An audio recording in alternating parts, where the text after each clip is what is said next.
Sarva Shastradivi Piyusha, Sarva Vedaika Satpalaha, Sarva Siddhanta Ratnojya, Sarva Lokaika Dak Prada.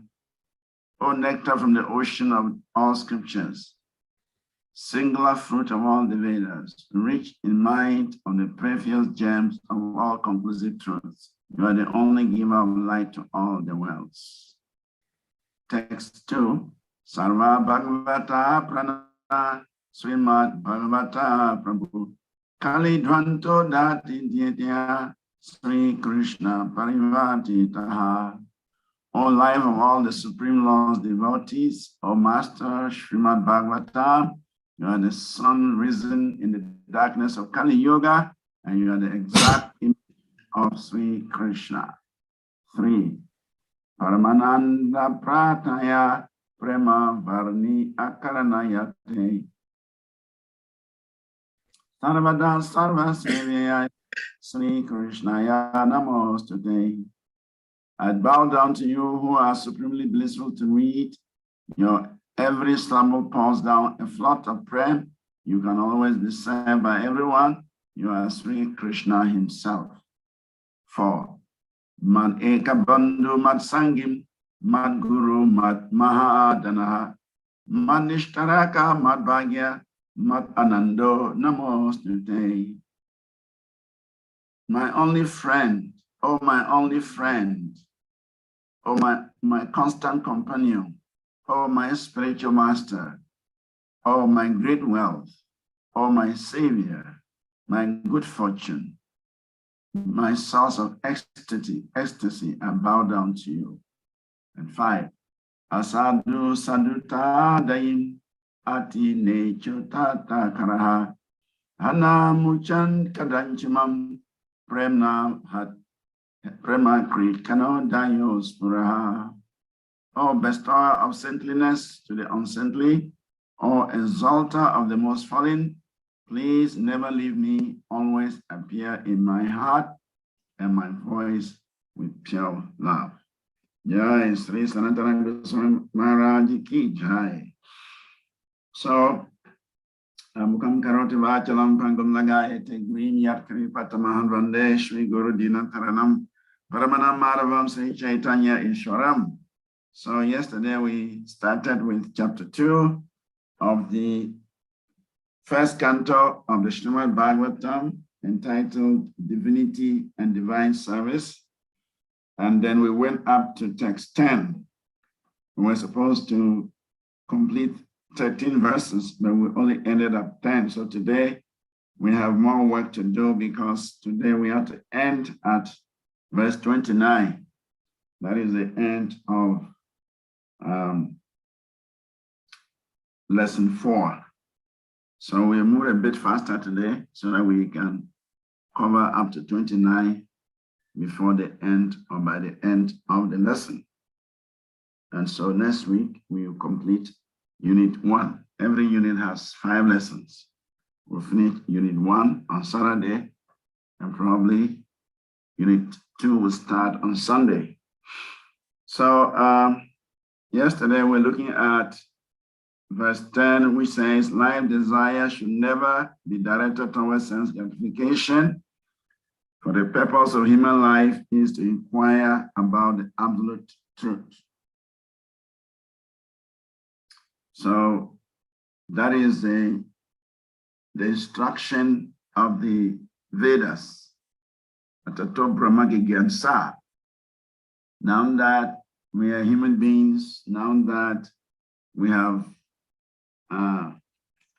gotten this human form of life, the best way forward is to inquire about the absolute truth. So if we do not inquire into the absolute truth, then the resource, actually the human form of life is a great resource. Of all the species, 8,400,000 species, the human form of life is considered the greatest resource for embarking upon the path of self-realization. So the scripture says, Dulabo manaso deho, dehinam shana bangura. Shana bangura simply means something that can easily be destroyed. So even though we have this great resource for the purpose of spiritual development, but if we don't engage it accordingly, it can easily be destroyed. Therefore, those who have got this body, tatrapi, dulabam manye, vaikunta, darshana vaikunta prayer, those who have got the opportunity to gain this resource, they must make the best use of it by taking shelter of the devotees of the Lord of Vaikunta. Darshana Vaikunta Priyaha, or Vaikunta Priya Darshanaha, that to meet the devotees of the Lord of Vaikunta, to gain the association of the devotees of the devotees of the Lord of Vaikunta, is actually the best use of this resource of a human body. So that is why this verse is saying that life desire should never be directed towards self gratification, for the purpose of human life is meant to inquire into the absolute truth. And Srila Prabhupada mentions in that purport of the 10th verse that seekers of the absolute truth are never allured by unnecessary engagements in sense gratification, because the serious students seeking the absolute truth are always overwhelmed with the work of researching the truth, which is full of bliss. In every sphere of life, the ultimate end must be seeking after that absolute truth. And that sort of engagement will make one happy, because he will be less engaged in varieties of sense gratification. So those who are absorbed in the research of the absolute truth, they are completely absorbed in that activity, because that activity itself is also blissful, because the absolute truth is Anandamaya, Satchidanandamaya. He is full of knowledge, he is full of eternality, he is full of bliss. So anyone who is engaged in this research of the absolute truth will also experience the blissfulness of the Supreme Personality of Godhead. And so the next verse now discusses what is the absolute truth, and that is text 11. Text 11 says, Vadanti tatatva vidas tatvayat gyanam advayam brahmeti paramameti bhagavan iti samdhyate. Translation: learned transcendentalists who know the absolute truth call this non-dual substance Brahman, Paramatma, or Bhagavan. In the purport, first paragraph, Prabhupada writes, the absolute truth is both subject and object, and there is no qualitative difference between there. There is no qualitative difference there. Therefore, Brahman, Paramatma, and Bhagavan are qualitatively one and the same. The same substance is realized as impersonal Brahman by the students of the Upanishads, as localized Paramatma by the Hiranyangarbhas or the yogis, and as Bhagavan by the devotees. In other words, Bhagavan, or the personality of Godhead, is the last word of the absolute truth. Paramatma is a partial representation of the personality of Godhead, and impersonal Brahman is a glowing effulgence of the personality of Godhead, as the sun rays are to the sun god. Less intelligent students of either of the above schools sometimes argue in favor of their own respective realization. But those who are perfect seers of the absolute truth know well that the above three features of the absolute truth are different perspective views seen from different angles of vision.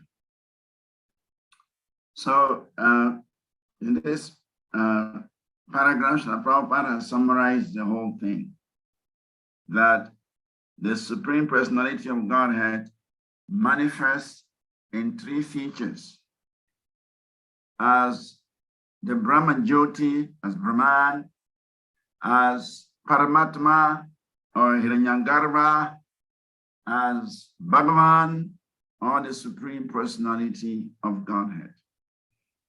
And the students of Upanishads, they realize the glowing effulgence of the Supreme Personality of Godhead, and they conclude that that is the highest form of the Lord.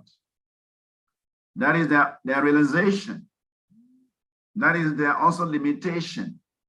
They have limited themselves to the Brahman effulgence, and so they cannot see beyond that there is another aspect of the Supreme Personality of Godhead. And so Prabhupada says, those are just the rays. The Brahman Jyoti is just like the rays of light coming from the body of the Supreme Personality of Godhead. And so if the Brahman Jyoti is the light or the rays coming from somewhere, why don't we trace to the source of these rays? Unfortunately, the students of Upanishads, the impersonalists, they don't make any effort to find out the source of these rays of light. They simply conclude that these rays of light is the ultimate, and so they don't go beyond. The second class of people are the Hiranyagarbhas, or the yogis, who meditate on the Paramatma feature of the Supreme Lord. And when they're able to realize the Paramatma feature, they conclude that that is the ultimate form of the Lord. And so they do not make any endeavor to go further. And so they're also limited because the Paramatma is not the complete form of the Lord. The Paramatma is said to be a partial representation of the Supreme Personality of Godhead. And therefore, one has to go further in his endeavor, in his research, to come to the platform of Bhagavan. Only the Bhaktas, they go to the extreme to understand the Supreme Personality of Godhead, the absolute truth, the personality of Godhead. So, Chaitanya Mahaprabhu, in his instructions to Sanatana Goswami, said, say Advaya Tatra Krishna, Swayam Bhagavan, Tina Kalit Satyatino Sashra Pramana. That absolute truth, without a second, is Sri Krishna, the Supreme Personality of Godhead. He is the supreme truth in the past, in the present, and in the future. That is the evidence of scripture. This is called Shastra Pramana, the evidence of scripture. There are many types of pramanas, many types of evidences, but the Shastra Pramana is supreme. Sabda Pramana is supreme. So the scripture says that Krishna is the ultimate of the three aspects of the Supreme Personality of Godhead. And only the Bhaktas, they can come to this platform. If one simply follows the path of mental speculation, the absolute truth manifests himself as the impersonal Brahman. If one follows the path of mystic yoga, the absolute truth manifests himself as the supersoul. But if one follows the path of bhakti, then the absolute truth manifests himself as the Supreme Personality of Godhead. So the devotees who are following the path of bhakti, the absolute truth manifests himself as the Supreme Personality of Godhead.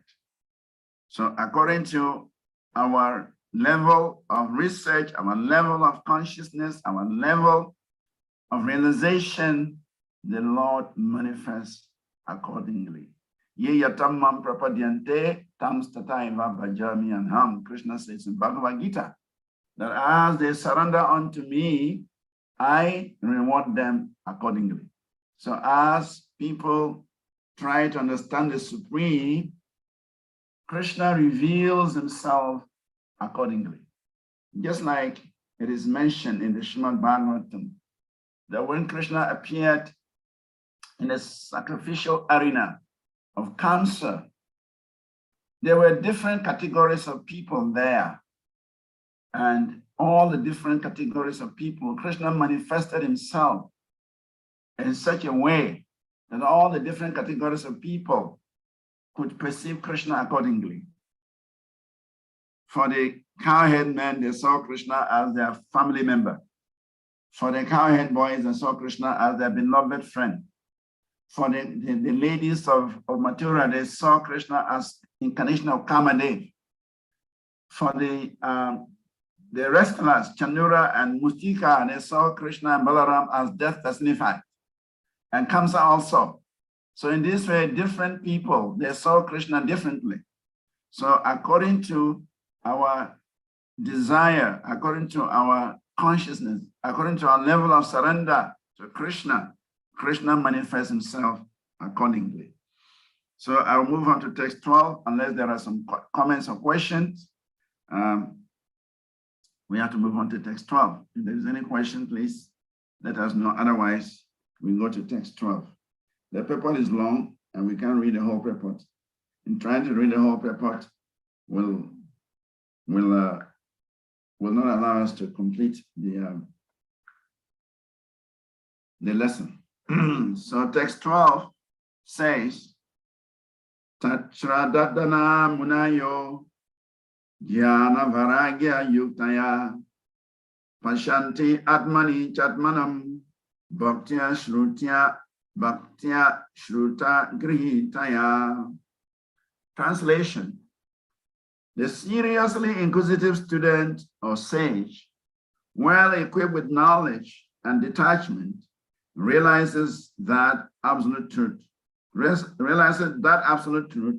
by rendering devotional service in terms of what he has heard from the Vedanta Shruti. Srila Prabhupada writes in the purport, the absolute truth is realized in full by the process of devotional service to the Lord, Vasudeva, or the personality of Godhead, who is the full-fledged absolute truth. Brahman is his transcendental bodily effulgence, and Paramatma is his partial representation. As such, Brahman and Paramatma realization of the absolute truth is but a partial realization. There are 4 different types of human beings: the Kamis, the Gyanis, the Yogis, and the devotees. The Kamis are materialistic, whereas the other 3 are transcendental.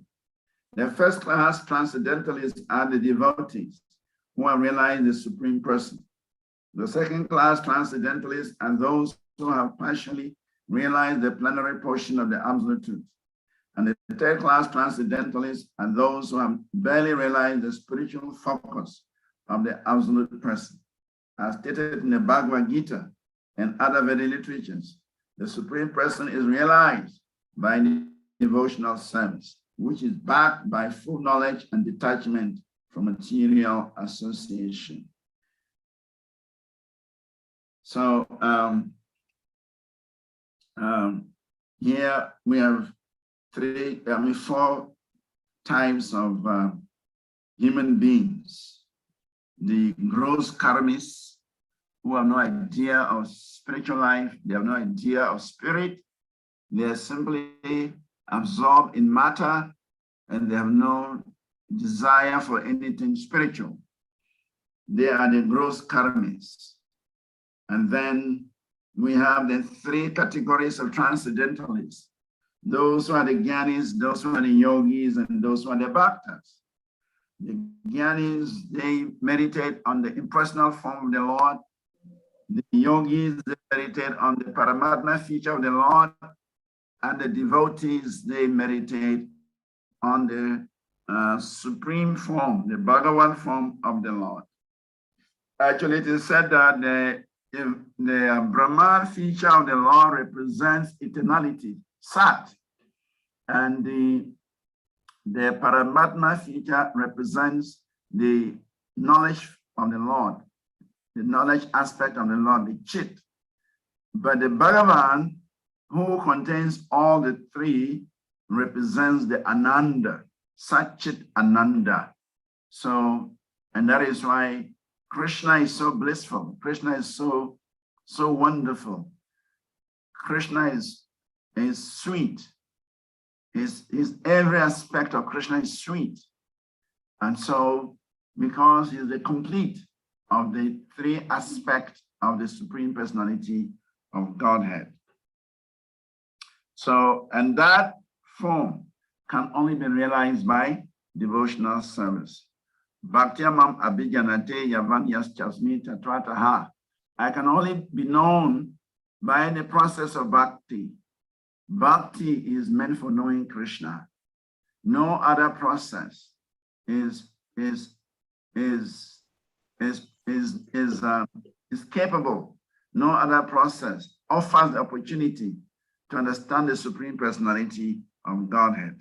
Therefore, in the Srimad Bhagavatam, Shukadeva Goswami mentions, Nayam Sukapo Bhagavan, Dehinam Gopika Sutaha, Yaninam Chatman Bhutanam, Yata Bhaktir Matam Iha. Though the Supreme Personality of Godhead, Krishna, the son of Mother Yashoda, is accessible to those devotees engaged in spontaneous loving service to the Supreme. But it is not as easily accessible to mental speculators, to those striving for self-realization by severe austerities and penances, or to those who consider the body to be the self.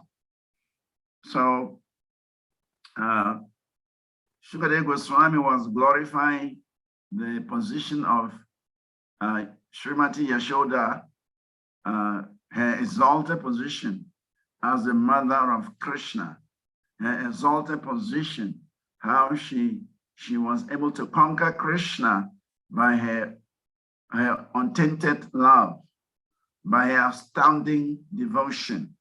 So only the devotees of the Lord, they can actually experience the Supreme Personality of Godhead, the Bhagavan feature.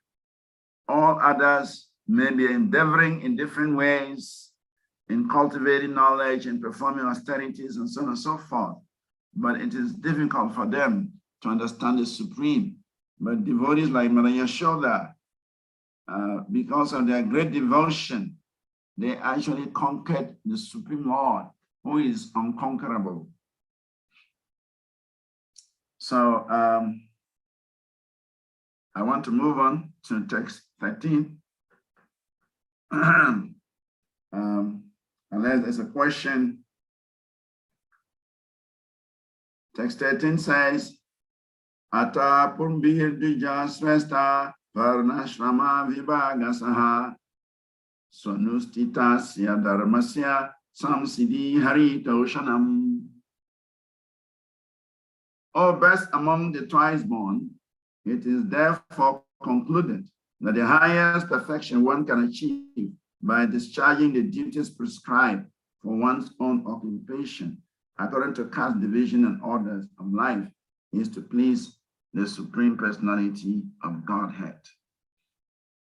So Prabhupada writes in the purport, human society all over the world is divided into 4 castes and 4 orders of life.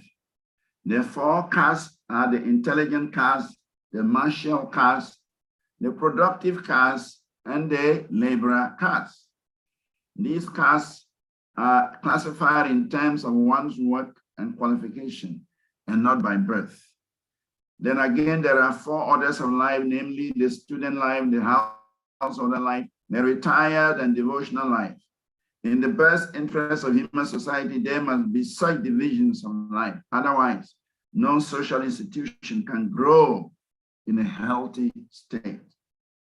And in each and every one of the above-mentioned divisions of life, the aim must be to please the supreme authority, the personality of Godhead. This institutional function of human society is known as the system of Varna, Ashrama, Dharma, which is quite natural for the civilized life. The Varna Ashrama institution is constructed to enable one to realize the absolute truth. So, the Varnashrama Dharma is actually manifested by the Supreme Lord himself.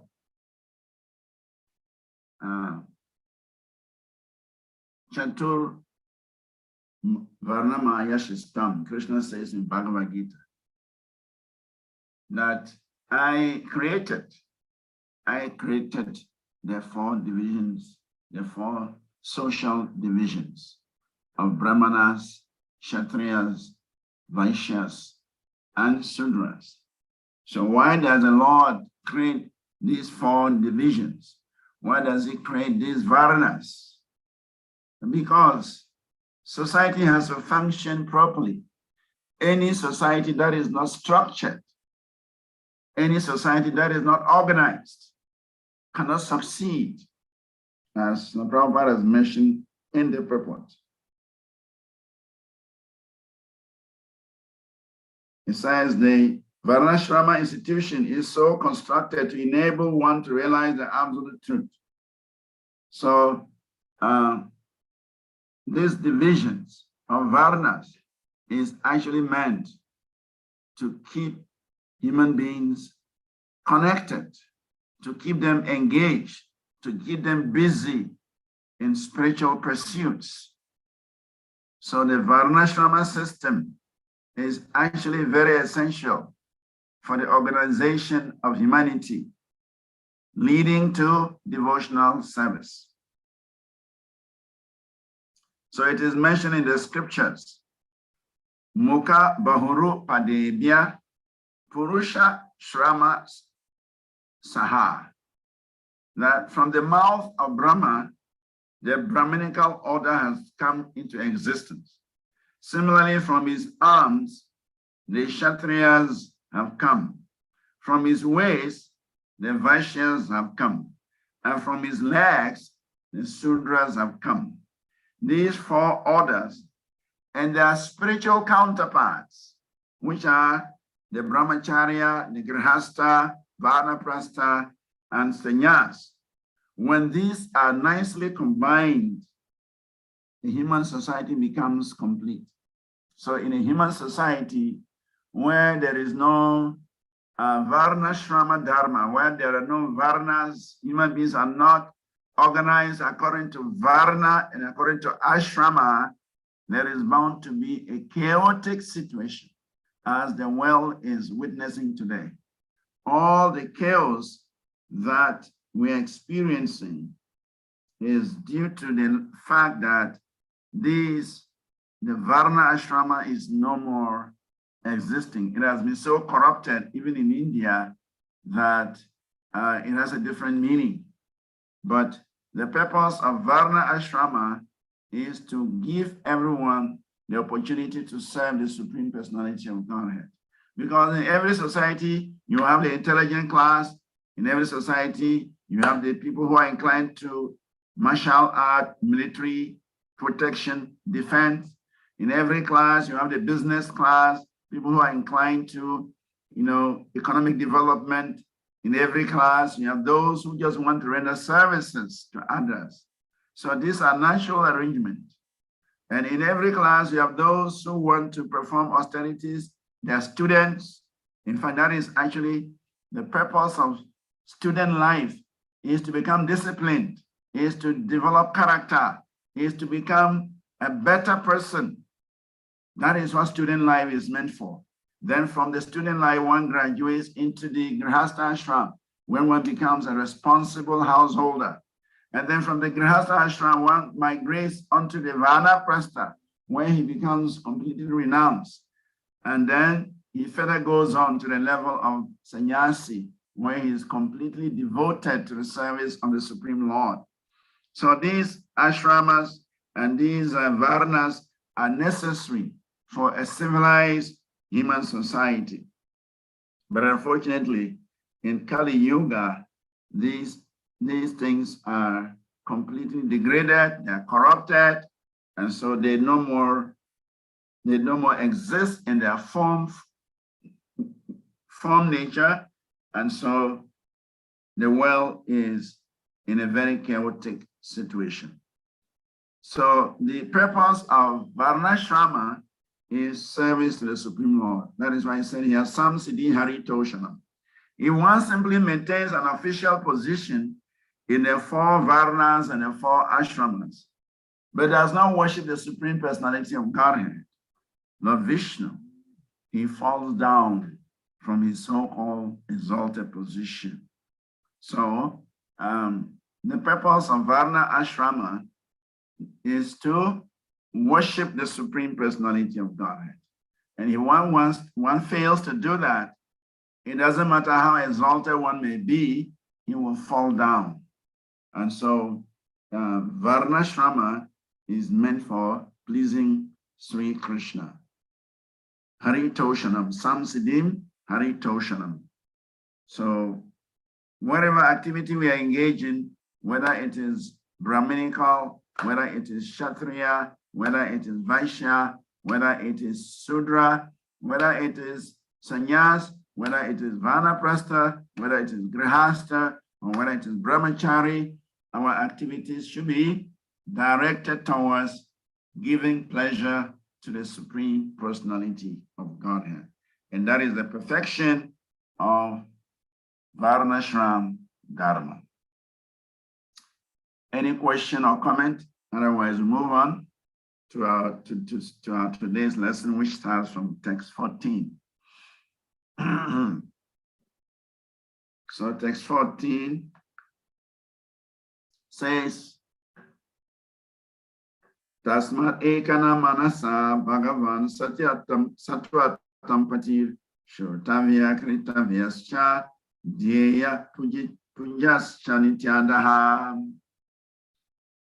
Therefore, with one pointed attention, one should constantly hear about, glorify, remember, and worship the personality of Godhead, who is the protector of the devotees. So Prabhupada writes in the purport, a realization of the absolute truth is the ultimate end of life. It must be carried out by all means. In any one of the above mentioned castes and orders of life, the 4 processes, namely glorifying, hearing, remembering, and worshiping, are general occupations. Without these principles of life, no one can exist. Activities of the living being involve engagements in these 4 different principles of life. Especially in modern society, all activities are more or less dependent on hearing and glorifying. Any man from any social status becomes a well-known man in human society within a very short time if he is simply glorified truly or falsely in the daily newspapers. Sometimes political leaders of a particular party are also advertised by newspaper propaganda, and by such a method of glorification, an insignificant man becomes an important man within no time. But such propaganda by false glorification of an unqualified person cannot bring about any good, either for the particular man or for the society. So here, the 4 activities, glorifying, hearing, remembering, and worshiping. They are also common in this world. And in fact, that is what our media are doing. Mostly they are, glorifying people. They are giving opportunity for others to hear about people. They are offering opportunities to remember people, and they are actually making people to worship all kinds of people. But these things are not meant for people of this world. They are actually meant for the Supreme Personality of God. And so here, Sutta Goswami is saying, Tasmat ekana manasha bhagavan satvatam patir. With one pointed attention. Ekana manasha. Ekana manasha means with one pointed attention, one should hear Shrotatavya, one should hear Krititavya, one should chant Dhyayaha, one should remember Pujas. Pujas means one should worship. So Srotatavya, Kritatavya cha, Dhyaya Pujas cha, Nityada. Always, Nityada means always. And the living entity should always engage in these four activities of glorifying, hearing, remembering, and worshiping the Supreme Personality of Godhead. And obviously, one can easily realize the Supreme Personality of Godhead by this method. Actually, it is said that when Sri Chaitanya Mahaprabhu, a night before he took sannyas, he called Lord Nityananda aside and revealed to Lord Nityananda. He said, my dear Nityananda, I am going to tell you something very special, but please do not lament. Please don't let it disturb you. I have decided to take sannyas tomorrow because we have come to deliver the world. And in order to do that, we must perform some sacrifice. And that sacrifice I have to do. And then he told Nityananda, tell 5 people. Only 5 people you can reveal this to. He said, tell Sachimata, Lord Chaitanya's mother. Then he said, tell Garadhara Pandit, Lord Chaitanya's very, very intimate friend. Then he said, tell Brahmananda Puri. Then he said, tell Mukunda Datta. And then Chandrasekhar Acharya. So Lord Nityananda went around and told these 5 people about Sri Chaitanya Mahaprabhu's desire to enter the renounced order of life. But somehow it so happened that that evening, it's like there was a natural, the super soul is in everyone's heart. So there was a natural awareness that Sri Chaitanya Mahaprabhu was going to take sannyas and he was going to leave Navadvip. So that night, it is said that many people, there was a continuous stream, a continuous line of devotees, Vaishnavas, who were coming with garlands of flowers, and each of them was gallanting Sri Chaitanya Mahaprabhu personally. Nimai's home was full of devotees, and everyone had brought a beautiful garland to offer to Nimai Pandit. And so Nimai Pandit, he will accept the garland, but he will remove it and give it to the next person. He will accept this garland, remove it, and give it to the next person. And so Mahaprabhu was, it is said that Mahaprabhu was giving them a special instruction by giving them the garland. Actually, he told each and every person he gave the garland. He says, Bala Krishna, Bhaja Krishna, Gao Krishna Nama, Krishna Vinukeha, Kinchu Na Baha Anaha. Glorify Krishna, worship Krishna, chant the names of Krishna. Do not think of anything else except Krishna. So anybody, Chaitanya Mahaprabhu, will give a garland, then he will give this instruction. So it is said that Sri Chaitanya Mahaprabhu was actually giving them the garlands. He was hanging a garland on their hearts. He was giving them the garlands on their neck, but he was also giving this instruction as a garland on their hearts. So there was that exchange of love. Devotees were coming, offering garlands to Chaitanya Mahaprabhu, and Sri Chaitanya Mahaprabhu was reciprocating with them by returning the garlands to them. But in addition to that, he also gave them this instruction: glorify Krishna, worship Krishna, chant the names of Krishna, do not think of anything else except Krishna. So this was also another gallant that he was putting on the hearts of the devotees. Therefore, a devotee must perform these 4 activities. We must glorify Krishna, we must worship Krishna, we must chant the names of Krishna, we must remember Krishna all the time. And this is actually the success of devotional service. One who can glorify Krishna, who can worship Krishna, who can chant the names of Krishna, who can remember Krishna always, such a devotee becomes very exalted. Krishna becomes very prominent in his life. And Krishna manifests himself within the heart and within the mind of such a devotee.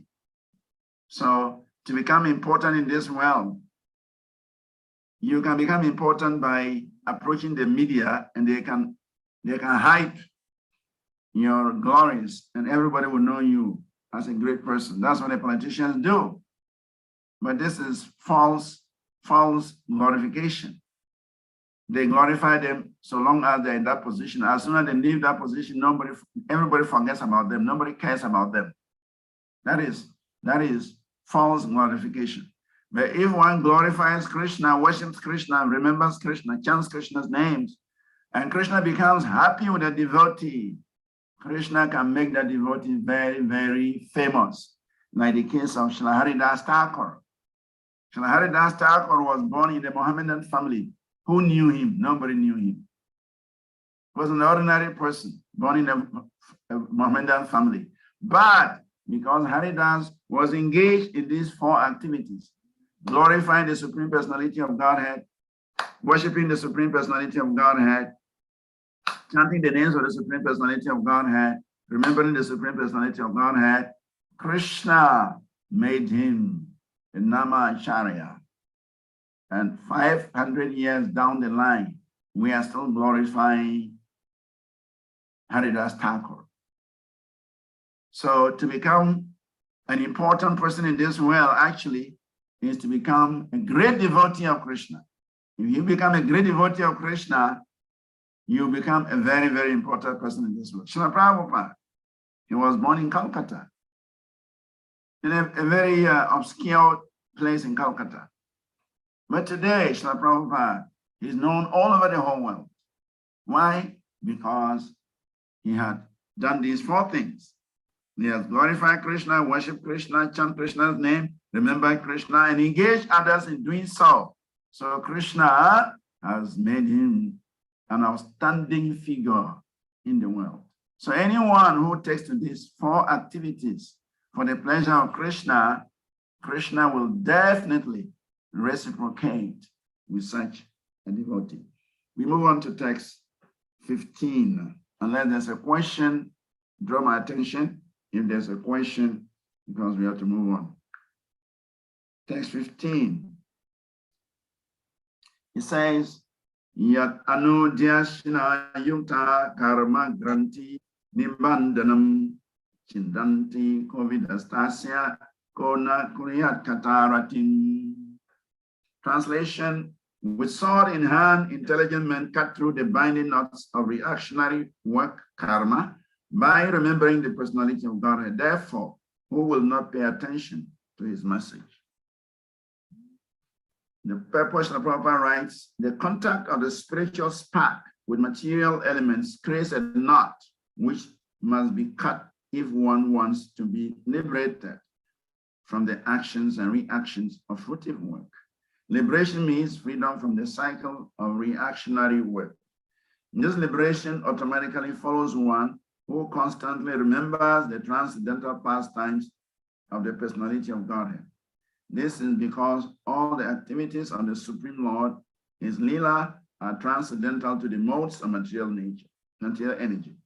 They are all attractive spiritual activities, and therefore constant association with the spiritual activities of the Supreme Lord gradually spiritualizes the conditioned soul and ultimately severs the knot of material bondage. So I just said that the combination of matter and spirit is unhealthy. because when spirit comes in touch with matter, a knot is created, and this knot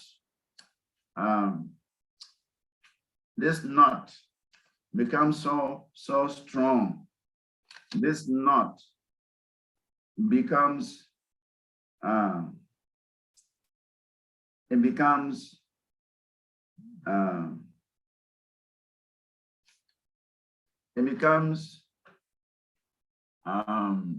so hard to untie. So here, this verse is saying, now with a sword in hand, intelligent men cut through the binding knots of reactionary work. So everything we are doing this world, if it is not meant for the pleasure of Krishna, it is not meant for self-realization, it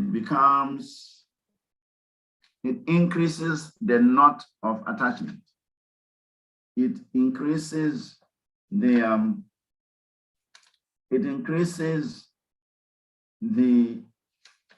binding effect of that knot. Just like Rishabhadev told his children, he says, Tayon Mirto Hirdaya Grantim Ahur. He says that on the basis of the misconception of the body, the hearts of the male and female are tied together in a knot. And that knot is very difficult to break. And that knot keeps the living entity in the material world. So the knot is there. The knot of material relationship is there, and the knot of karmic reactions is there. So everything we do in the material world simply reinforces this knot. And therefore, there's a need to take the sword of knowledge, the sword of the Bhagavatam, the sword of Krishna consciousness, and cut this knot. How do we cut this knot? By engaging whatever we have in the service of the Lord. Family members, wife, husband, wealth, whatever we have. It can be linked to Krishna, and that is the way of cutting the knot. It is said, Vrajendra Nandana Krishna Nayaka Shiromani Nayikara Shiromani Radha Thakurani. Lord Krishna, the Supreme Personality of Godhead, who appeared as the son of Nanda Maharaj, is the supreme hero in all dealings. And similarly, Srimati Radharani, the daughter of King Vrishabhanu, is the topmost heroine in all dealings. So Krishna is a hero and Srimati Radharani is the heroine. And so by hearing about them, by glorifying them, by serving them, by remembering them, one can actually cut the knot of attachment to this material world and return to the spiritual world. Krishna is the Supreme Personality of Godhead himself. He is the crown jewel of all heroes. And in Krishna, all the transcendental qualities are permanently situated. And therefore, anyone who has any link with Krishna, whether by glorifying, whether by worshiping, whether by remembering, whether by chanting his holy names, one can also develop these beautiful qualities, wonderful qualities, and one can easily cut to pieces the material knot and become eligible to enter into the spiritual realm, the spiritual world. We move on to text 16.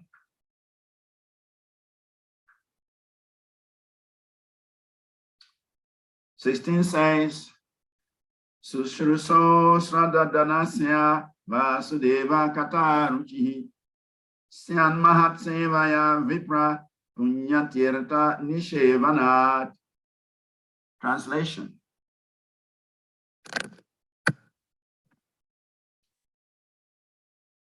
O twice-born sages, by serving those devotees who are completely free from all vice, great service is done. By such service, one gains affinity for hearing the messages of Vasudeva. And the purpose of Prabhupada writes, the conditioned life of a living being is caused by his revolting against the Lord. There are men called devas, or God-living beings, and there are men called Asuras, or demons, who are against the authority of the Supreme Lord. In the Bhagavad Gita, chapter 16, a vivid description of the Asuras is given, in which it is said that the Asuras are put into lower and lower states of ignorance, life after life, and so sink to the lower animal forms and have no information of the absolute truth, the personality of Godhead. These Asuras are gradually rectified to God consciousness by the mercy of the Lord's liberated servitors in different countries according to the supreme will. Such devotees of God are very confidential associates of the Lord, and when they come to save human society from the dangers of godlessness, they are known as the powerful incarnations of the Lord, as the sons of the Lord, as the servants of the Lord, or as associates of the Lord. So, in this statement, the Prabhupada is describing the positions of the Satyavesha avatars.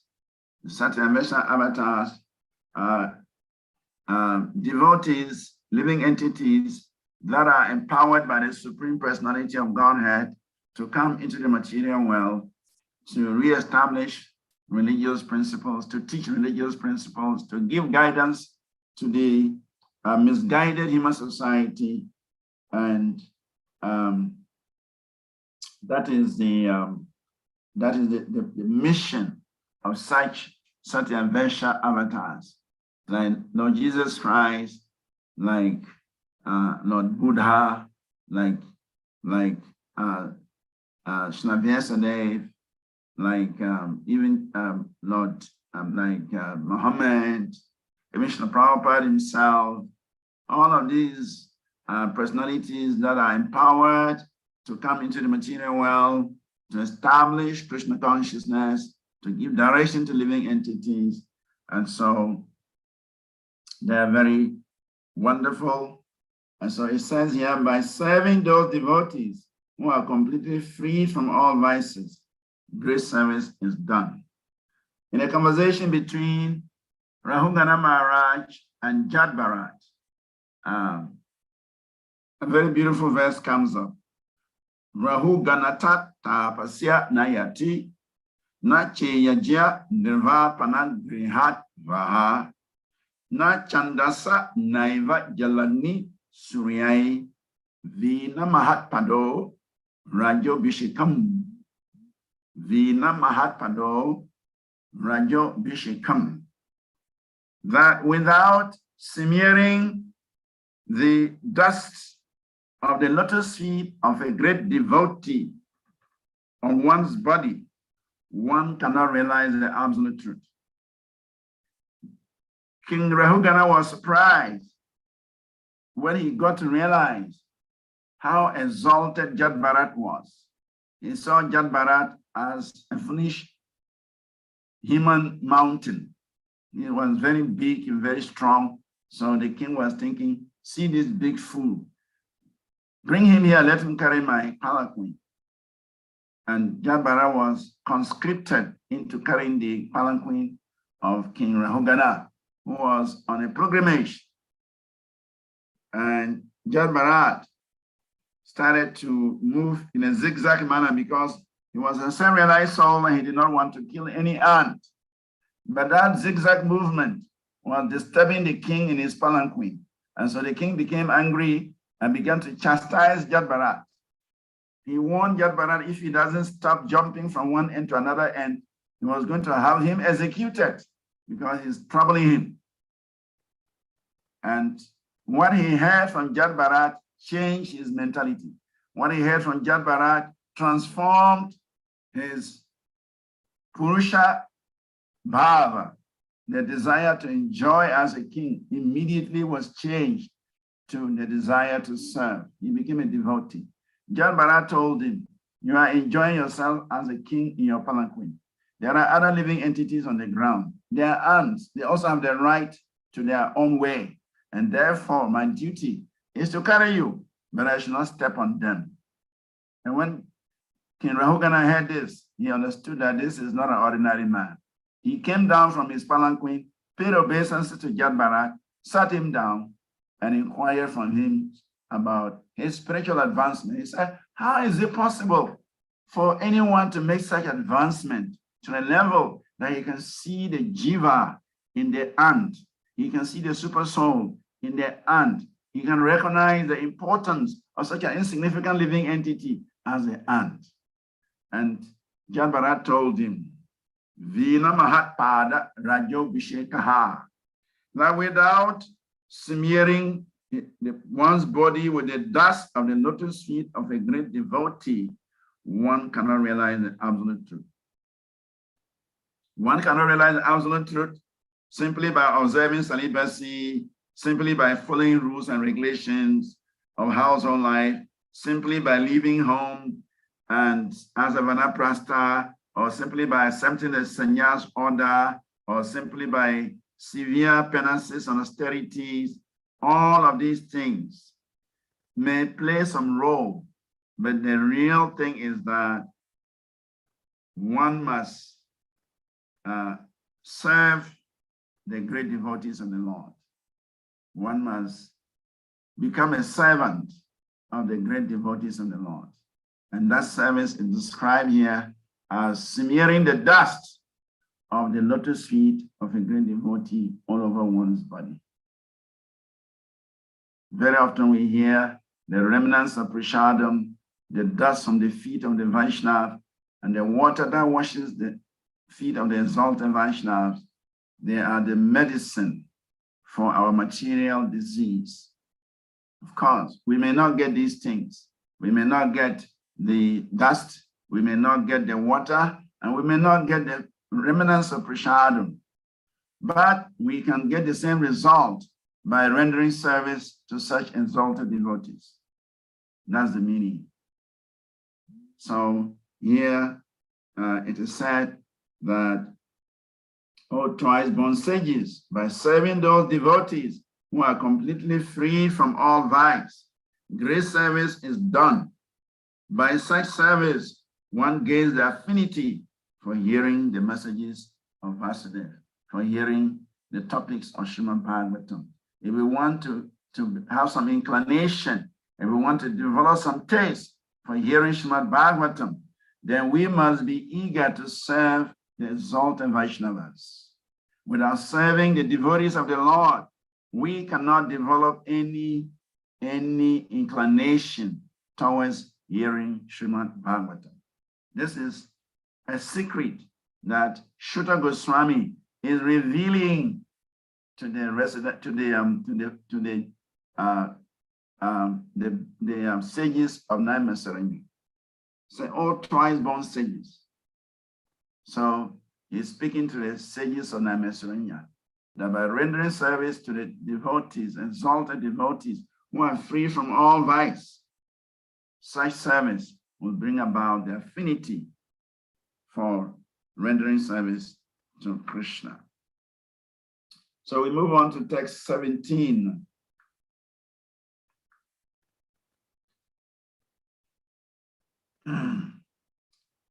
"17 says, Shrivantam Swakata Krishna Punya Shravana Kirtanaha Hiridi Antastohi Abadrani Vidunati Suhar Sataham." This is one of the memory verses. Sri Krishna, the personality of Godhead, who is the Paramatma, super soul in everyone's heart, and the benefactor of the truthful devotee, cleanses desire for material enjoyment from the heart of the devotee who has developed the urge to hear his messages, which are in themselves virtuous when properly heard and chanted.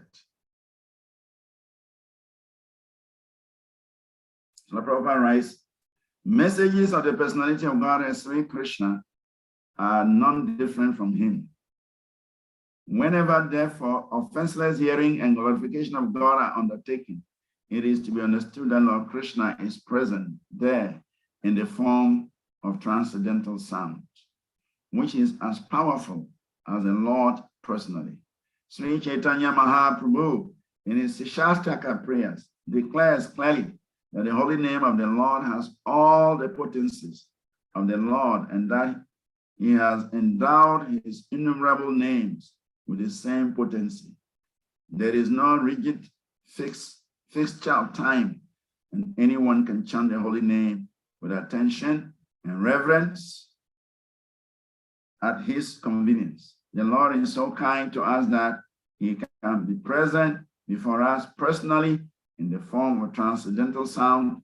But unfortunately, we have no taste for hearing and glorifying the Lord's names and activities. We have already discussed developing a taste of hearing and chanting the holy sound. It is done through the medium of service to the pure devotee of the Lord.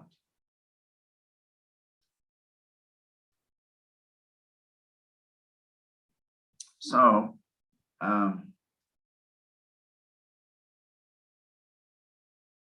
Lord Krishna is situated in everyone's heart as the super soul. And so, when he sees the sincerity of the living entity, then Krishna will do his work. It is said here that the Lord is the benefactor of the truthful devotee. He is the benefactor, and therefore he cleanses the desire for material enjoyment from the heart of the devotee who has developed the urge to hear his messages. So it's a cycle. In order for the Lord to cleanse material desire from our heart,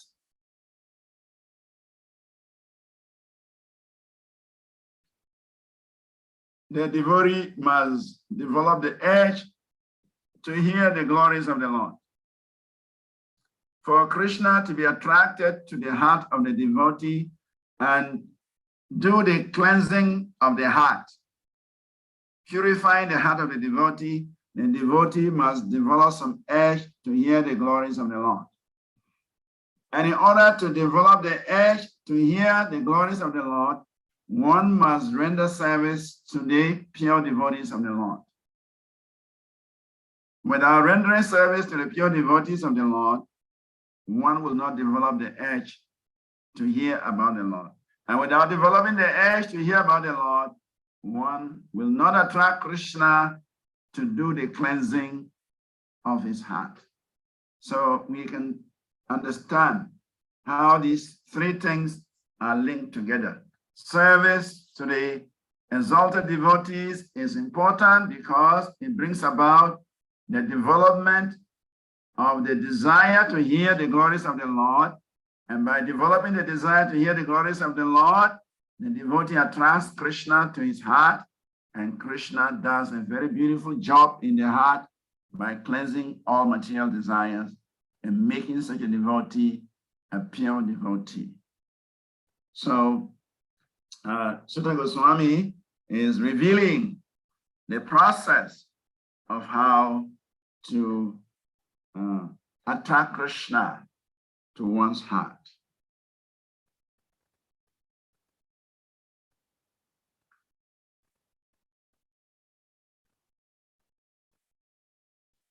So we move on if there is no question to text 18. Text 18 says, Nashta prayesha badresu nityam bhagavata sevaya bhagavati uttama sloke bhakti bhavati naistikihi. This is a popular verse before Shima Narayana Namaskritya Narayana Nashtapraya Sabhadresu Nityam Bhagavata Sevaya Bhagavati Uttamasloke Bhakti Bhavati Naistiki. The meaning of these verses: by regular attendance in classes on the Bhagavatam and by rendering service to the pure devotee, all that is troublesome to the heart is almost completely destroyed. In loving service unto the personality of Godhead, who is praised with transcendental songs, is established as an irrevocable fact.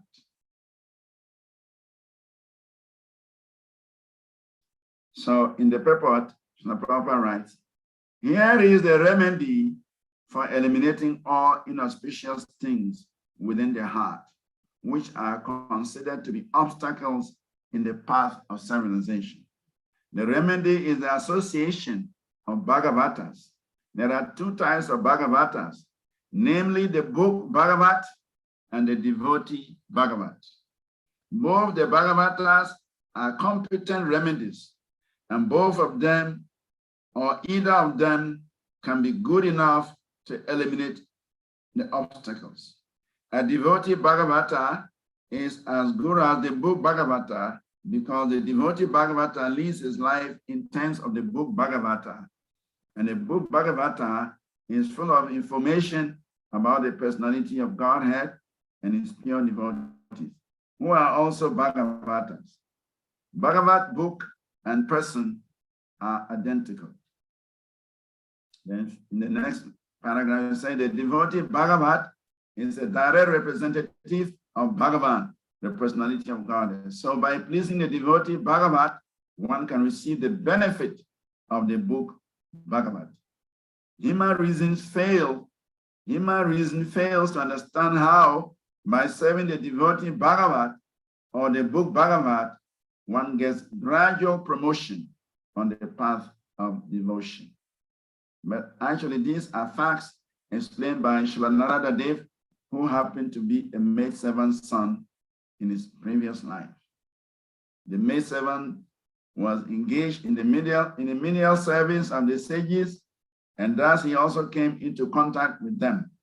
And simply by associating with them and accepting the remnants of foodstuff by the sages, the son of a maidservant got a chance to become the great devotee and personality Srila Narada Deva. So Narada Muni is an example of service to the person Bhagavat. We are going to come across it in later part of the Bhagavatam, how Narada Muni became Narada. In his previous life, he was the son of a maidservant, and a maidservant, a Dasiputra. He is of no significance. Nobody recognizes a maidservant, neither does anybody recognize the son of a maidservant. But because Narada Muni had the opportunity to associate with the Bhakti Vedantas, the great devotees who were traveling, and then they came to where Narada Muni's mother was living, and it became the time for Chaturmasya, 4 months of austerities. So these devotees, they stayed there, and Narada Muni's mother was engaged in the service of these Bhakti Vedantas. And as a result, Narada got a chance to take the remnants of food from these Bhakti Vedantas, and he got a chance to render service to them. He got a chance to hear them discussing Bhagavatam, and as a result, Narada became a very exalted person. And in his next life, he became the son of the Brahma, and he was awarded this special position of a traveling monk throughout all the universes, both spiritual and material. So just by the association of those Bhakti Vedantas, just by rendering some service unto them, just by receiving the remnants of their prashadam, just by hearing them discussing Srimad Bhagavatam, Narada Muni got a chance to become an exalted soul and a dear devotee of Krishna. So the example is here that when we serve the great devotees, there is every chance that we can also become great devotees. In fact, I always say that I was fortunate to be given the opportunity to serve very exalted devotees. In fact, in the very beginning of my spiritual life, I was a servant of Brahmananda Swami, but then he was the GBC for West Africa. And then later on, I became the servant of Bhakti Maharaj. And just because these personalities were very kind to me, because they extended their costless mercy to me, that has changed my life. That has helped me, even though, my previous life was nothing to write about.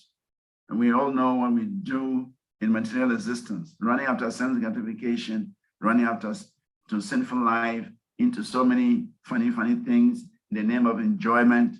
But by the association of such exalted devotees, our life took a different turn.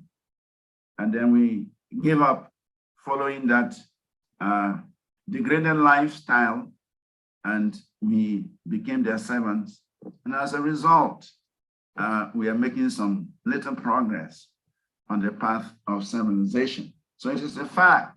What Narada Muni is saying is a fact, that by associating with such exalted devotees, one can become, one's life can change. We have experienced in our own life that by serving these devotees, I was always taking care of Brahmananda's clothes, washing his clothes, ironing them, serving his food.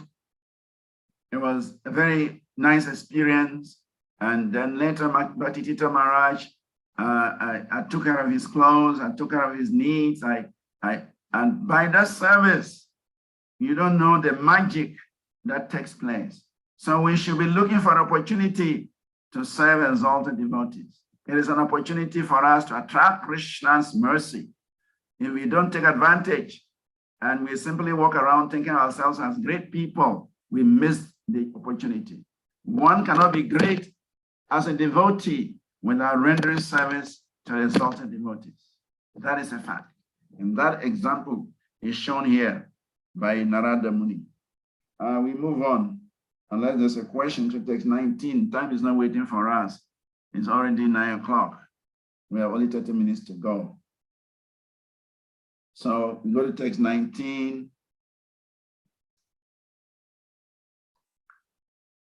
19 says, Tadarajastamo bhava kamalobadayas chaye cheta etai anavidam stitam satwe prasidati. Translation: as soon as irrevocable loving service is established in the heart, the effects of nature's modes of passionate ignorance, such as lust, desire, and hankering, disappear from the heart. Then the devotee is established in goodness, and he becomes completely happy. The Prabhupada writes in the purport, a living being in his normal constitutional position is fully satisfied in spiritual bliss. This state of existence is called Brahma Bhuta or Atmananda, or the state of self-satisfaction. This self-satisfaction is not like the satisfaction of the inactive fool. The inactive fool is in a state of foolish ignorance, whereas the self-satisfied Atmanandi is transcendental to the material state of existence. This state of perfection is attained as soon as one is fixed in irrevocable devotional service. Devotional service is not inactivity, but unalloyed activity of the soul. So,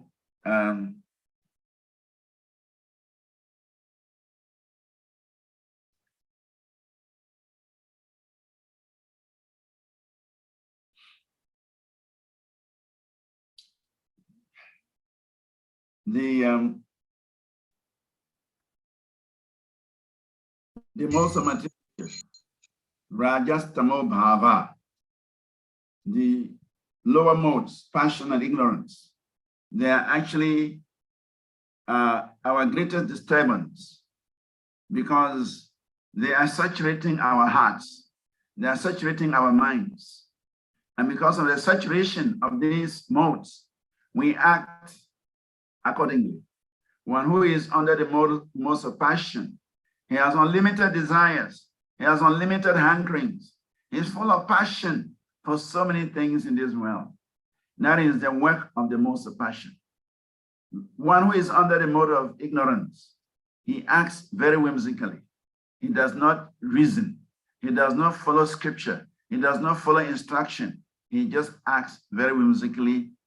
He likes to perform sinful activities, engage in very degraded activities. He enjoys activities that are going to take him to hell. So these lower modes, one must abandon them because they bring about lust, they bring about desire, they bring about hankering, and they actually lead to degradation. So therefore, one has to give them up. A devotee who is established in the mode of goodness, he is on a progressive path to Godhead. The mode of goodness is said to be the stepping stone, the springboard for springing to the transcendental plane. One cannot reach the transcendental plane without getting through the mode of goodness. So therefore, one has to somehow or the other give up the lower modes of nature, passion and ignorance. One has to rise to the mode of goodness, and then from the mode of goodness, one can now go on to transcendence, which is described here as Brahma Bhuta, Prasanatma. That is what is required. Brahma Bhuyaya Kalpate. That is required. We have to come to the spiritual platform. But in order to come to the spiritual platform, we must do away with the lower modes. So anything that promotes the lower modes, anything that keeps the lower modes in our hearts and minds, we have to do away with it. Any type of association, any type of activity that promotes the lower modes, we must give them up. If we don't give them up, then how can we give up these lower modes? And any activity that promotes the mode of goodness, we must accept, we must associate with those activities. And by associating with those activities, we can establish the mode of goodness in our minds, in our hearts, and then it can serve as a springboard for us to be catapulted to the platform of transcendence, the Brahma Bhuta platform. And it's only on that platform devotional service begins. Mad Bhaktim Param, Mad Bhaktim Labhate Param, Krishna says in Bhagavad Gita.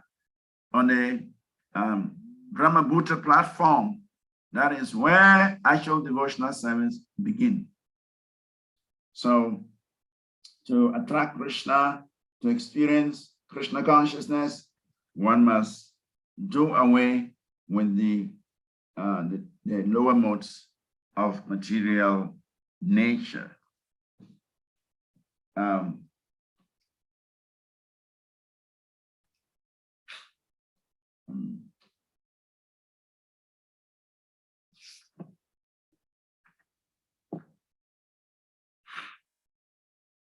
So it said that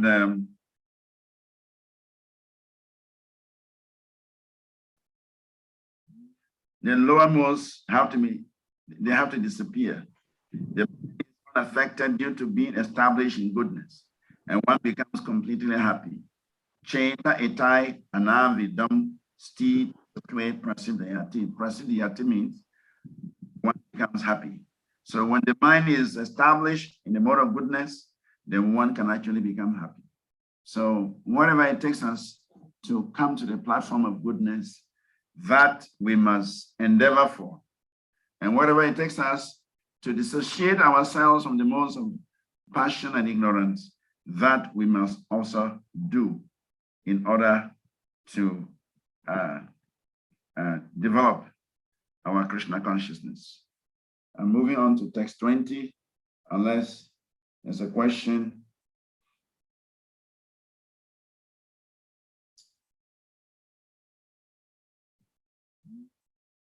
Text 20 says, Evam prashana manaso bhagavad bhakti yogataha bhagavatatva vigyanam mukta sangasya jayate.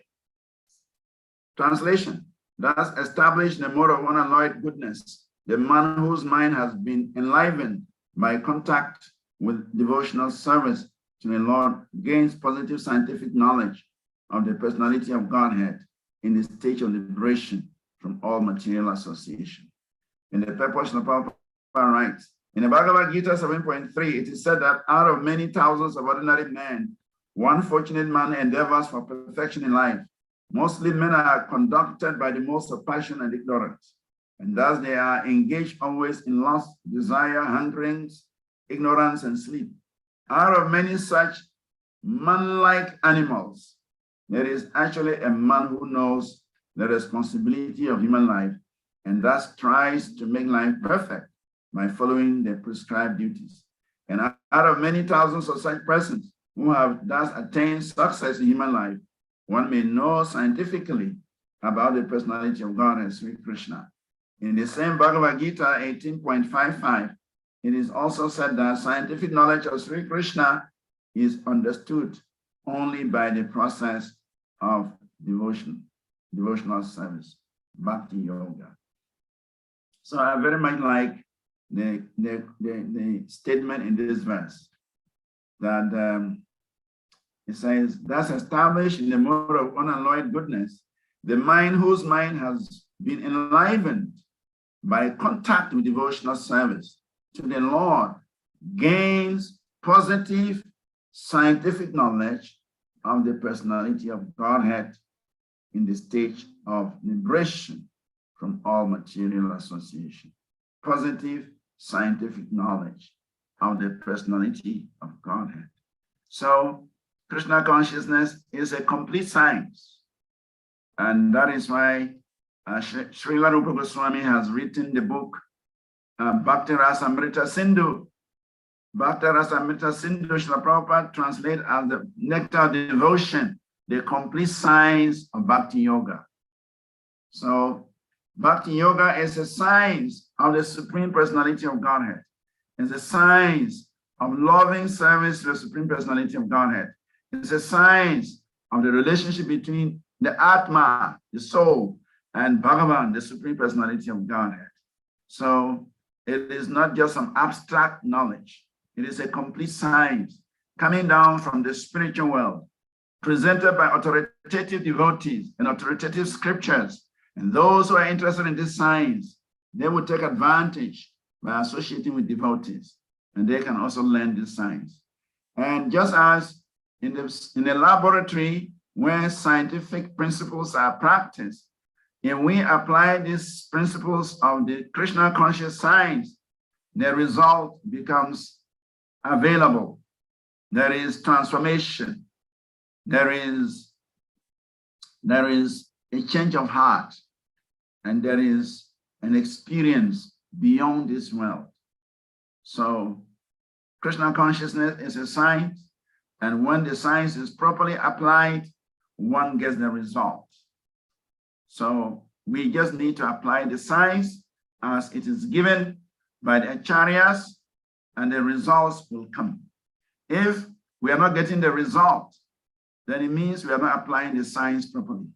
Just like in the science laboratory, it is said that 2 molecules of hydrogen with 1 molecule of oxygen, when it is combined in the right atmosphere, a molecule of water is produced.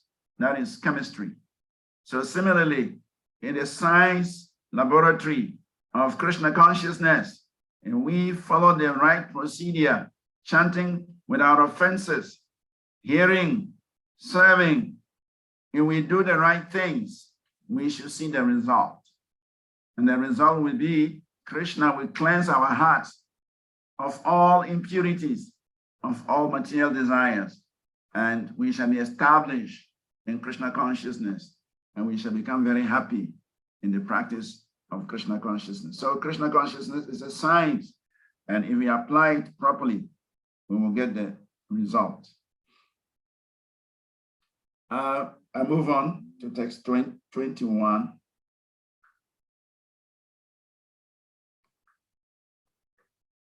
"21 says, Vidyate Hridaya Grantis Chindyante Sarva Samsayaha Shiyante Chasya Karmani Drishta Evatmana Nishware."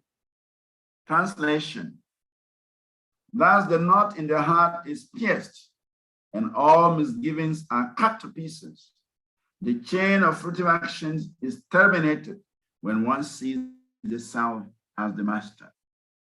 So Prabhupada writes in his purport, attaining scientific knowledge of the personality of God, it means seeing one's own self simultaneously. As far as the identity of the living being as spirit self is concerned, there are a number of speculations and misgivings. The materialist does not believe in the existence of the spirit self, and empiric philosophers believe in the impersonal feature of the whole spirit without individuality of the living beings. But the Transcendentalists affirm that the soul and the supersoul are two different identities, qualitatively one, but quantitatively different. There are many other theories, but all these different speculations are at once cleared off as soon as Sri Krishna is realized in truth by the process of Bhakti Yoga. Sri Krishna is like the sun, and the materialistic speculations about the absolute truth are like the darkest midnight. As soon as the Krishna sun arises within one's heart, the darkness of materialistic speculations about the absolute truth and the living being is at once cleared off. In the presence of the sun, the darkness cannot stand, and the relative truths that were hidden within the dense darkness of ignorance become clearly manifested by the mercy of Krishna, who is resting in everyone's heart as the supersoul. So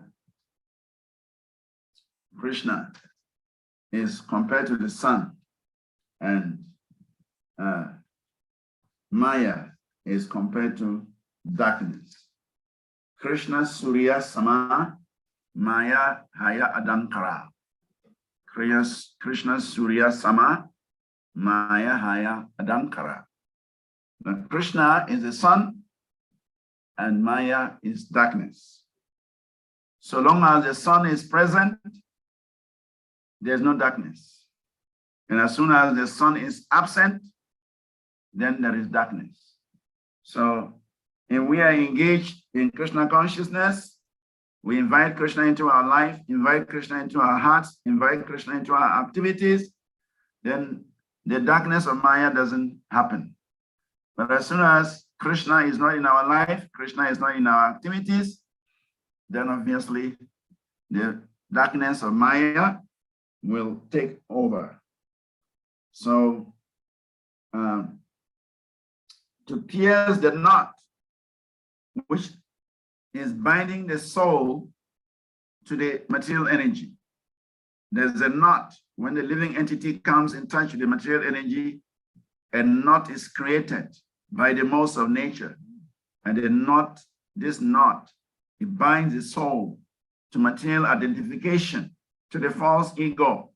And the living entity identifies himself as the body. But if one takes to this process of Krishna consciousness, he takes to this process of hearing, he takes to this process of constantly hearing Srimad Bhagavatam, that knot will be pierced, that knot will be severed, that knot will be cut to pieces, and one can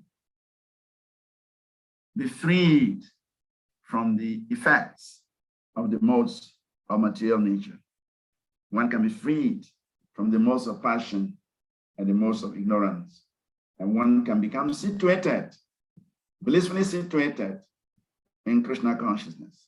But he has to eradicate the darkness of Maya, the darkness of the material energy, by establishing Krishna consciousness in the heart. How to do that? By associating with the devotees of the Lord, and by associating with the sound vibration of the Lord, by hearing the glories of the Lord, by worshiping the Supreme Personality of Godhead. And by so doing, one can actually become free from the most of material nature. We go to text 22. 22 says, Ato vai kavayo nityam bhaktim paramaya mudaha vasudeva bhagavati kurvanti atma prashadanim. Certainly, therefore, since time immemorial, all Transcendentalists have been rendering devotional service to Lord Krishna, the personality of Godhead, with great delight, because such devotional service is enlivening to a devotee. Srila Prabhupada writes in the purport, the speciality of devotional service unto the personality of God and Lord Sri Krishna is specifically mentioned herein.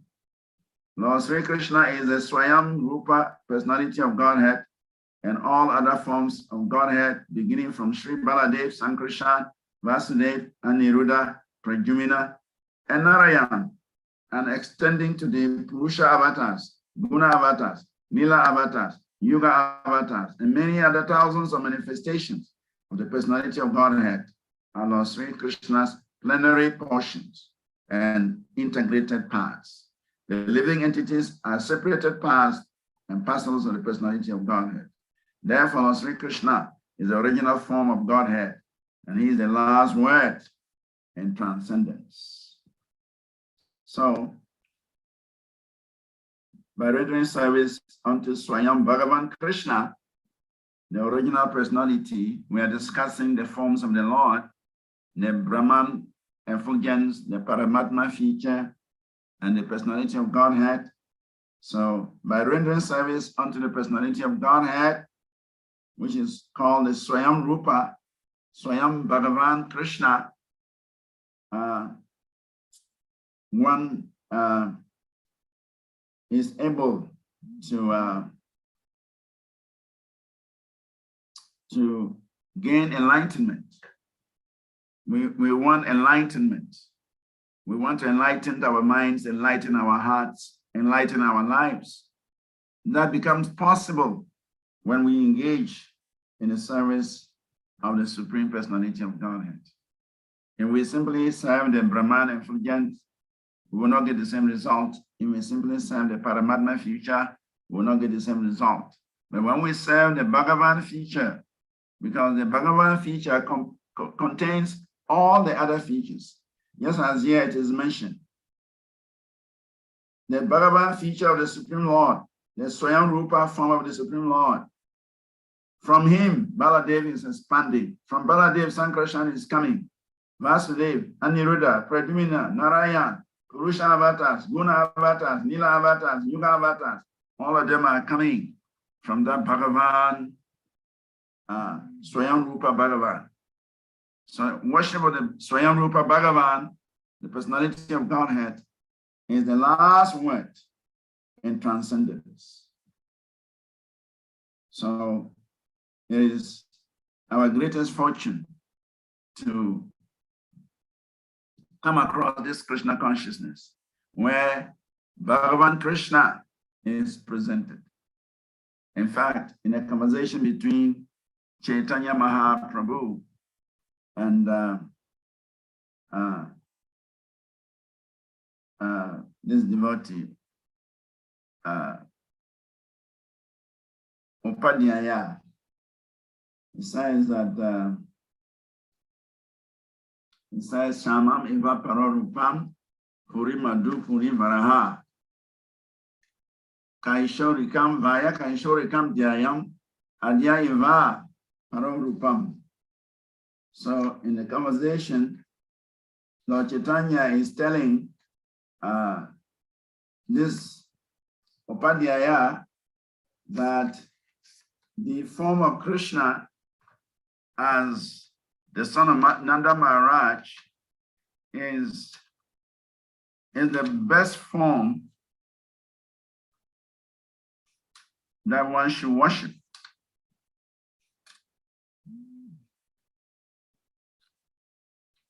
that there is no form superior to the Shama Sundara form. The Shama Sundara form is the original form. Shamam iva paro rupam. The Shama Sundara form is the original form. And the Puri Madhu Puri Varaha, the city of Madhupuri. Madhupuri means Mathura. Mathurapuri. Mathurapuri is the abode, in the supreme abode of Lord Krishna. And Vaya Kaishurika Dhyayam means the Kaishurya form of the Lord. And the youthful form of the Lord is the best form. And one should meditate on that. And then he says, Adya Iva Parora Saha. The original relationship with the Supreme Lord is the conjugal loving affairs. So this is a discussion between Raghupati Upadhyaya and Sri Chaitanya Mahaprabhu. That the original form of the Supreme Personality of Godhead is the Shama Sundara form. And that is called the Bhagavan, Swayam Bhagavan Krishna. The Shama Sundara form is the Swayam Bhagavan Krishna, and that is the original form. And therefore, one should worship that form. So here, Sutta Goswami is saying, rendering devotional service to Lord Krishna, the personality of Godhead, with great delight, is the beginning of all auspiciousness. Our time is running out, so I'm going to text 23. Text 23 says, Satvam Rajastamaiti Prakrite Gunastai Yukta Para Purushaika Ihasya Date Stiti Adaye Hari Vrinchi Hariti Samgya Sreyamsi Tatra Kalo Satwa Tanurunrinam Sihu. Translation. The transcendental personality of Godhead is indirectly associated with the three modes of material nature, namely passion, goodness, and ignorance. And just for the material world's creation, maintenance, and destruction, he accepts the three qualitative forms of Brahma, Vishnu, and Shiva. Of these three, all human beings can derive ultimate benefit from Vishnu, the form of the quality of goodness. So Sutta Goswami is addressing the questions. You know, we said that the 6 questions that were asked to Sutta Goswami, he answers them accordingly. He answers the first 2 questions in 6 and 7.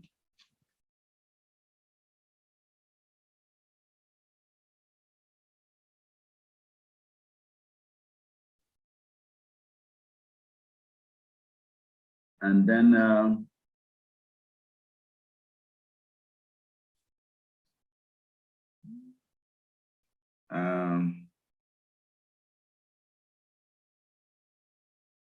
okay, until text 33, 34.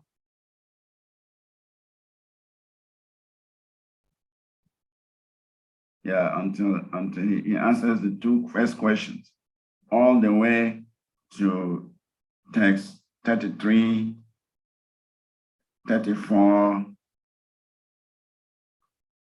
then he answers the other 2 questions again. But here, he is talking about the incarnations, because the one of the questions was addressing the issue of incarnation. So he says that the Lord, the transcendental personality of God, is indirectly associated with the 3 modes of material nature, namely passion, goodness, and ignorance. And just for the material world's creation, maintenance, and destruction, He accepts the three qualitative forms of Brahma, Vishnu, and Shiva. Of these three, all human beings can derive ultimate benefit from Vishnu in the form of the quality of goodness. I'll read the purport briefly. Then that Lord Sri Krishna, by his plenary parts, should be rendered devotional service, as explained above, is confirmed by this statement. Lord Sri Krishna and all his plenary parts are Vishnu Tattva, or the Lordship of Godhead. From Sri Krishna, the next manifestation is Baladev. From Baladev is Sankrishan. From Sankrishan is Narayan. From Narayan, there is the second Sankrishan. And from this second Sankrishan, the Vishnu Purusha avatars. The Vishnu, or the deity of the quality of goodness, in the material world is the Purusha avatar, known as Shirodakashai Vishnu, or Paramatma. Brahma is the deity of Raja, passion, and Shiva is of ignorance. They are the three departmental heads of the three qualities.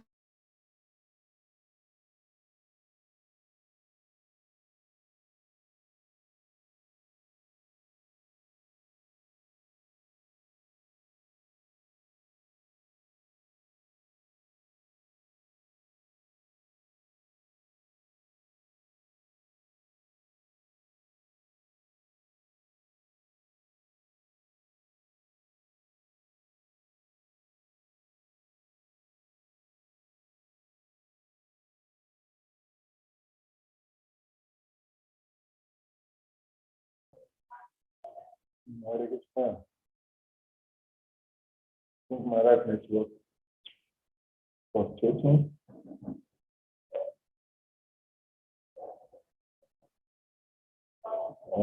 My right is off the platform. I'm sure you have to challenge with network. It's just 5 minutes to the end of this. So I will play music for that 5-10 minutes and wait for him. If not, then maybe we'll round up the class for today.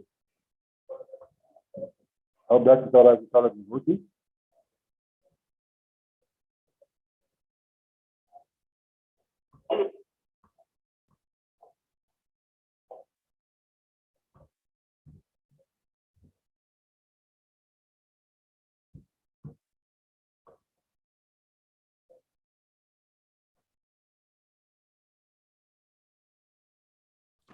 Thank you.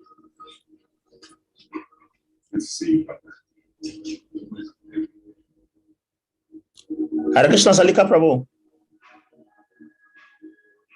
Yes, can you hear me? First of all, Hare Krishna Prabhuji. Yes, Prabhuji, Hare Krishna. Jai Dandawa Pranam. Can you hear me? Yes. Yes, I don't know whether you asked me earlier. I said Sugar Varachari of the platform. I guess so okay, he's back now. So let's see. So welcome back. Hare Krishna. Hare Krishna.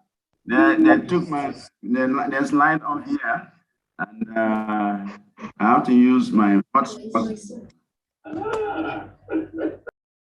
Okay.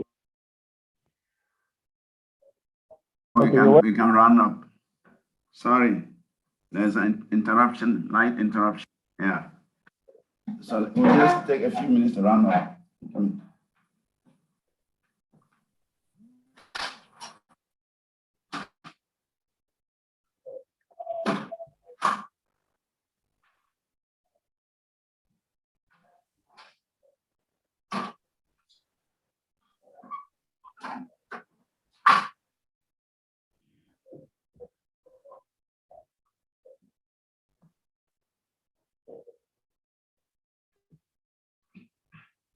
So we will just use the hotspot of the phone to finish up.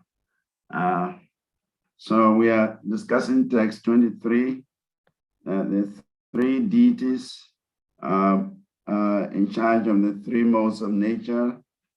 Mode of ignorance is represented by Lord Shiva, mode of passion by Lord Brahma, and mode of goodness by Lord Vishnu. And so the verse says, of these three, all human beings can derive ultimate benefit from Vishnu, the form of the quality of goodness. So, and Prabhupada mentioned that the Vishnu is the super soul. That is the Shirodakashaya Vishnu. He is he represents quality of goodness in the material world, and he is the super soul. So one should take shelter of the Vishnu form, because that is the representation of the moral goodness, and moral goodness is required for us to actually rise to the spiritual platform. So the advice there is one should take shelter of Lord Vishnu so that one can acquire the moral goodness, and with the moral goodness, one can proceed to the spiritual platform. So we move on to text 24. 24 says, Parantivat Daruno Dumas Tasmat Agnis Trayu Mayaha Tamasas to Rajas Tasmat Satwam Yat Brahma Darshanam.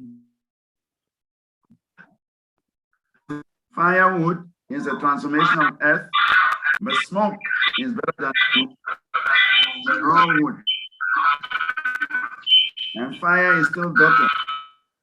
By fire, we can derive the benefits of superior knowledge, sacrifices. Similarly, passion, rajas, better than ignorance. Rajas, somebody can mute his phone.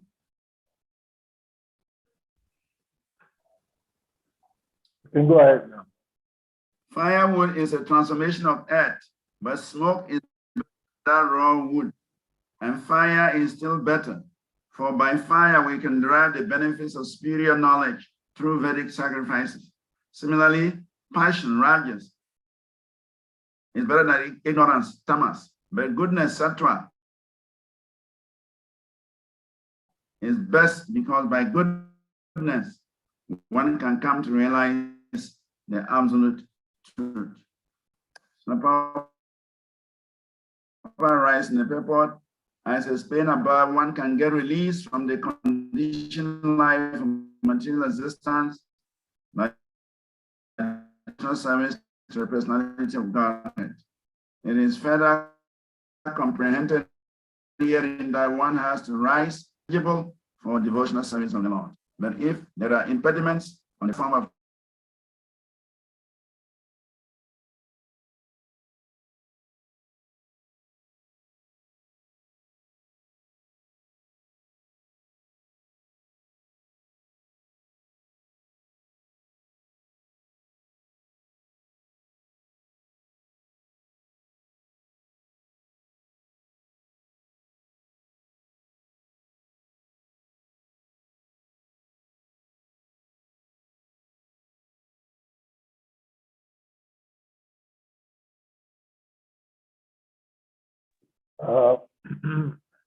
In the hotspot option also is not working.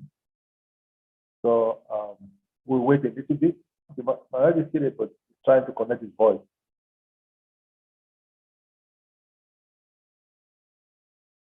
Okay, Narada, it's back now.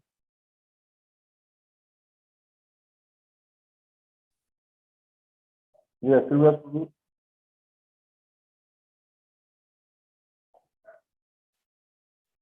we can't hear you.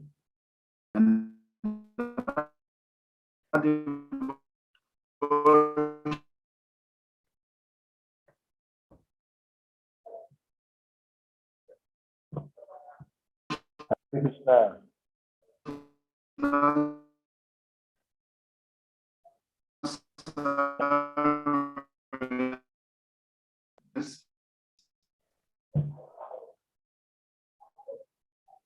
We cannot hear you.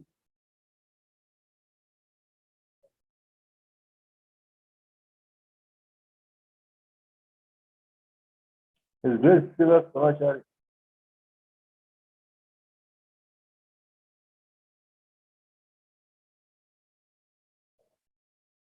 I think the hotspot thing is not working. We just get its content and then we end the class.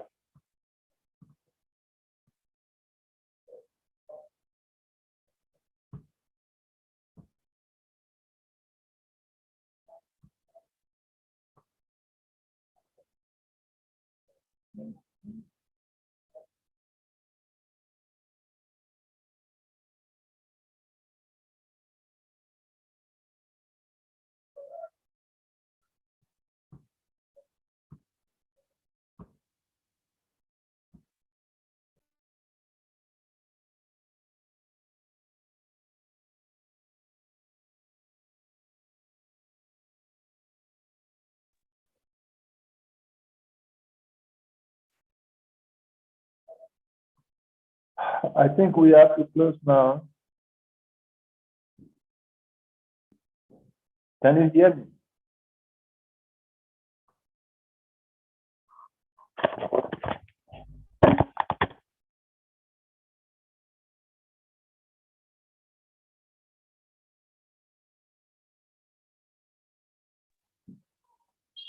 Hare Krishna Prabhu.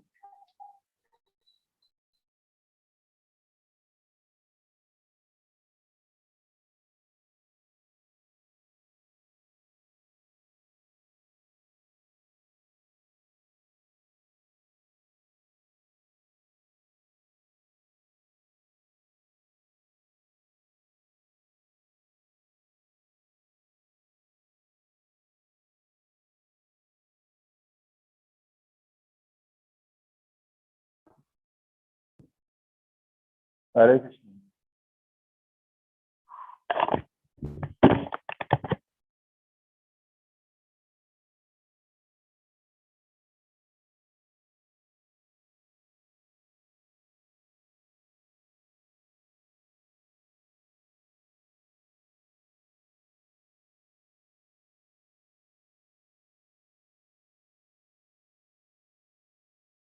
Krishna.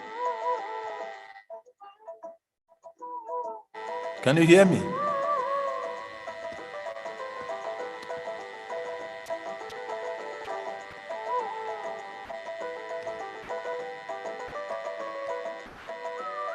Prabhuji, can you hear me? Hari Bhakti Param Hari Nama Dharam Karajapya Karam Hari Nama Param. We can hear you. Okay, I think we will have to put the class to an end now because it appears His Grace Srivas Bonachari is not going to be able to make it back. And going to make it's it. already Make it time. Yes, time factor. time for the end of the class. So we'll be preparing for the Bhakti Sastri students in about 20 minutes. So we thank you very much for being here. So, sorry. So we'll end the class here, and because it's about 20 minutes to the time for the Bhakti Sastri student. So I guess we'll continue from next week, Saturday. Thank you for being here. Hare Krishna. Hare Krishna. Hare Krishna. Thank you very much. Patitanam Pavashnavya. Vaishnaviko Namo Namaha. Anantakoti Vaishnava Vrinda ki jai. Jai.